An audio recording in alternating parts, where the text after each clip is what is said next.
Am I the a-hole stories? Am I the a-hole by agreeing to meet my dad to reconcile, but I was really there to get my mom's bracelet that he stole?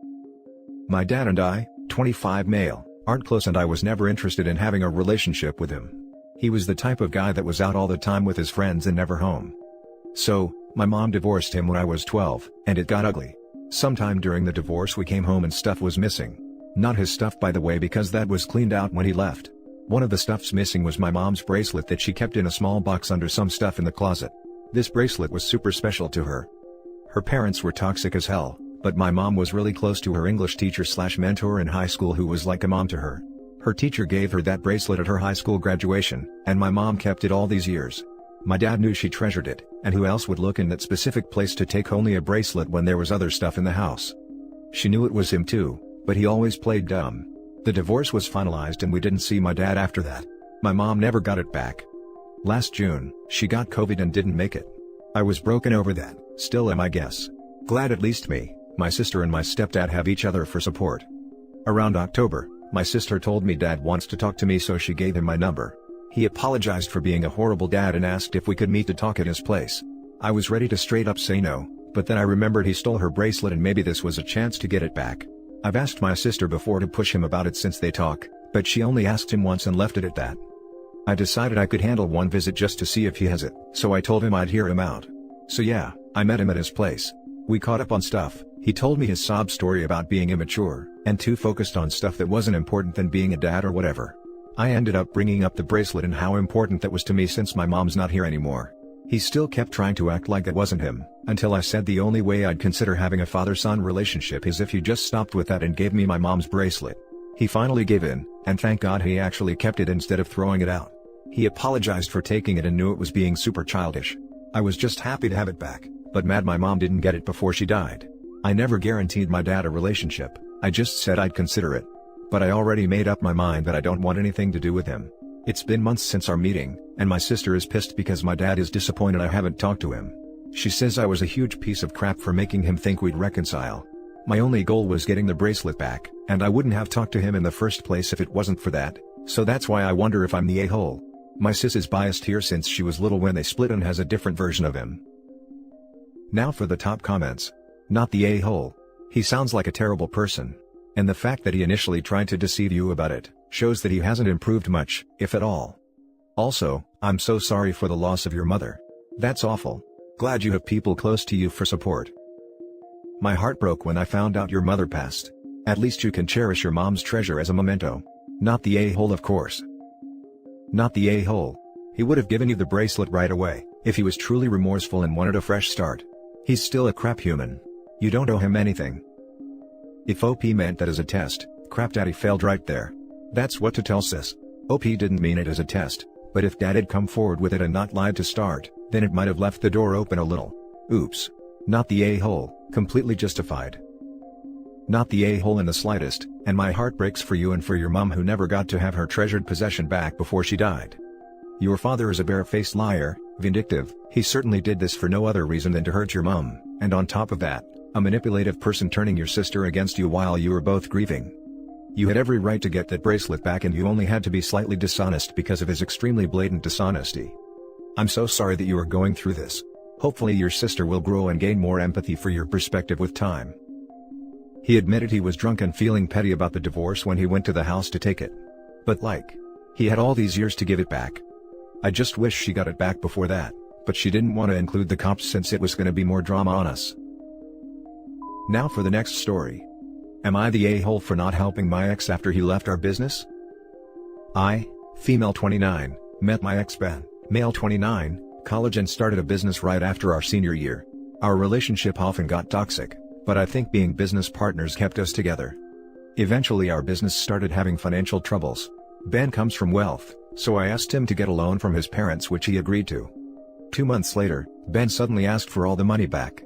We were always planning to pay it, but we had mutually decided on manageable installments, and I was not in a position to return all of it at the same time. Ben said his father was very sick, and since he was in retirement, his health insurance situation was tricky. This seemed particularly odd to me because 1, B did not give me any details on the sickness. 2, he didn't let me call his mother because she was grieving and couldn't talk about finances, and 3, Mom had more than enough money to pay for his treatment. Every time I tried to investigate, he asked me to trust him, and that's what I did. Getting the money back was an ordeal. We had already invested all of it in the business, and I had to take some out, and even give away all my personal savings. About 3 weeks after this, Ben called me to tell me that we are done. He also wanted out from the business, and the only other time I saw him was with lawyers when we were dividing our business assets, and he was withdrawing his name from all the official documents. I was devastated. In addition to all the emotional trauma, I had virtually no finances to fall back on and moved back in with my mother for a bit. I never heard from Ben, and after talking to some of our mutual friends, who were on my side, I found out that Ben's father was not actually sick. I wasn't surprised. 5 years later, I never gave up on my business, and slowly it grew and helped me pay off all my debts and live a comfortable life. I heard from some friends that both of Ben's parents passed away, but I didn't pay it much heed. In the midst of lockdown, I got an email from Ben. I knew this was not going to be good, but I responded, guided by my curiosity to know what he did with all that money. His parents had cut him out of their will, and he had a child with a woman who abandoned them. He also got laid off because of COVID, and he told me he was struggling to feed his son.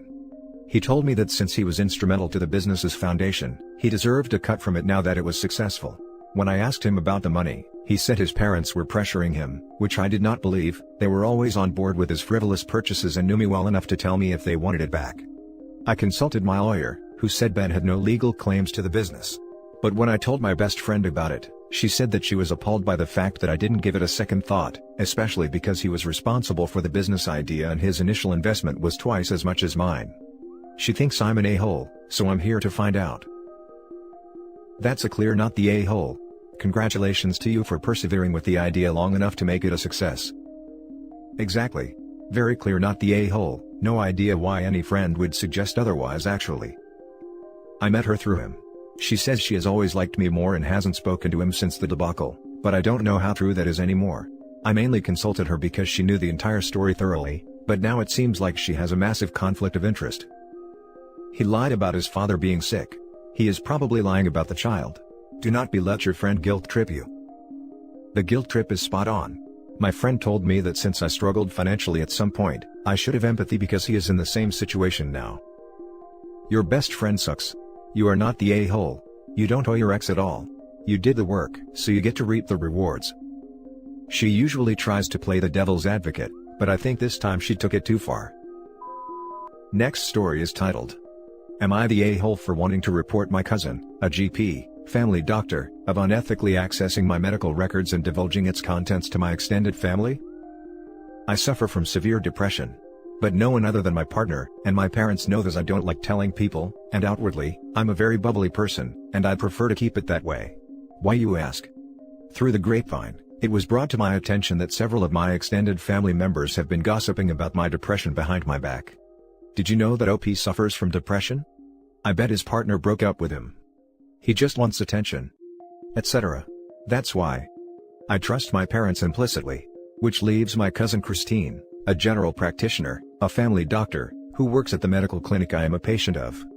Christine presumably has physical access to my medical records, but she would not have had a proper purpose to view them, nor a legitimate reason to disclose them to my extended family. At first, Christine even had the audacity to deny my accusations. But she quickly folded her hand when I threatened to complain to the clinic, and ask for a review of who has accessed my file. Here's where I may be the a-hole. Out of sheer spite, I wanted to make that complaint anyways, even though I know it'll land Christine in a world of hurt. On the other hand, is the punishment disproportionate to the crime? A lot of my family members think so. All of the family members who have made nasty comments about my depression have since apologized, and asked me to forgive both them and Christine. Even my parents reached out, and pleaded for me to reconsider. Am I the a-hole? Now for the top comments. Not the a-hole. See if you can make your complaint anonymous. In the States, it's illegal to even access an online medical record unless you are directly treating the patient. It's against the rules to snoop around for curiosity, let alone divulge health information to others. Good luck, that's a tough situation. Hijacking the top comment to add in, I'm in the UK as well and my best friend was fired from her job as a receptionist at a GP surgery for looking at a family member's medical records. She wasn't allowed to be a patient of the clinic at all while working there, and during routine review, was found to have looked at her siblings' medical records and was immediately terminated. It's a serious breach which her cousin has done and she deserves to be punished for what she did.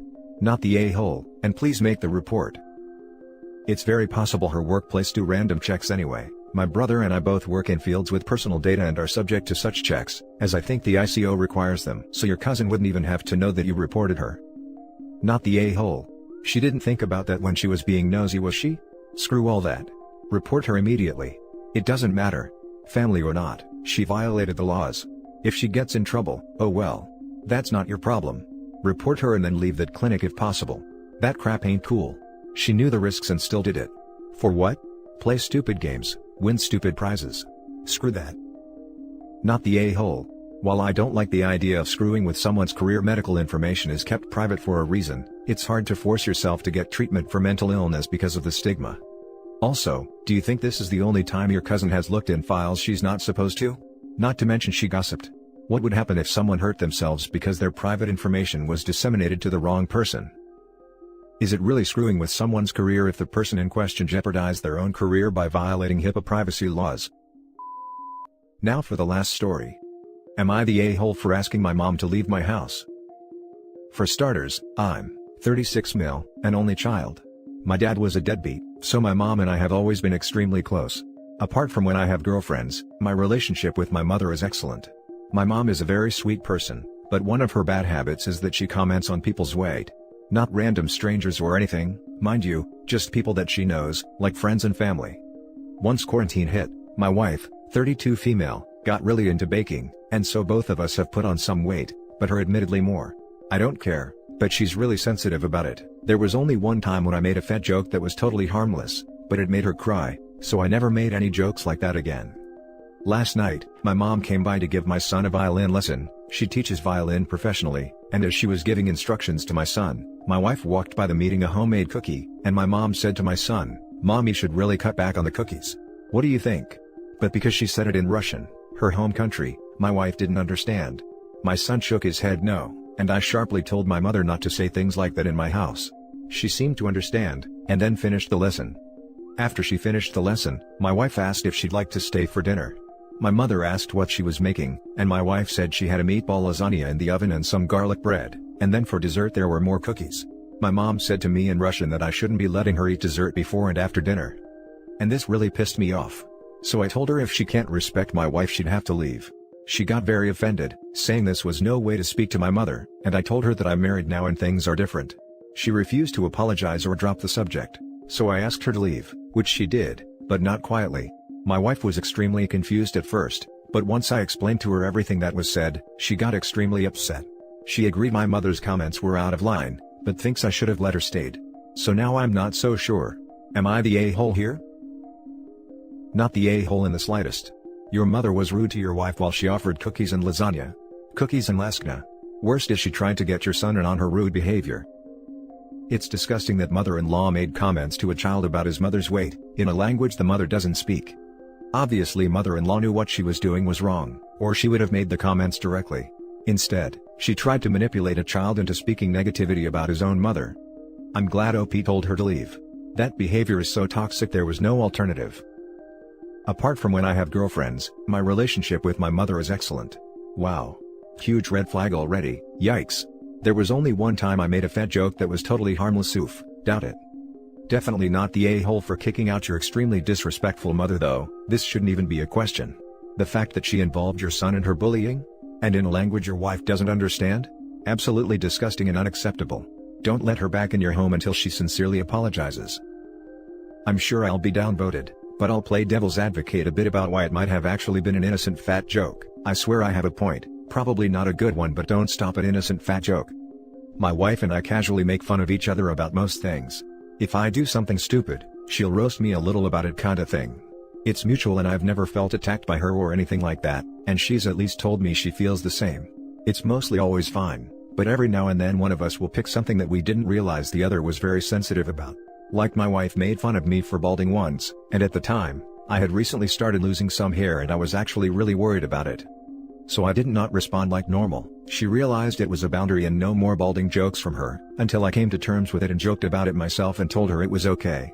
If they have a similar joking relationship and he didn't realize how sensitive she was about her weight gain, then I can see it being harmless in his mind when he said it, and only found out after it was harmful and stayed away from the topic. And that's it for this video guys. If you have thoughts to share, leave a comment below. Don't forget to hit like and subscribe if you like this content. I'll catch you in the next one. Good day everyone.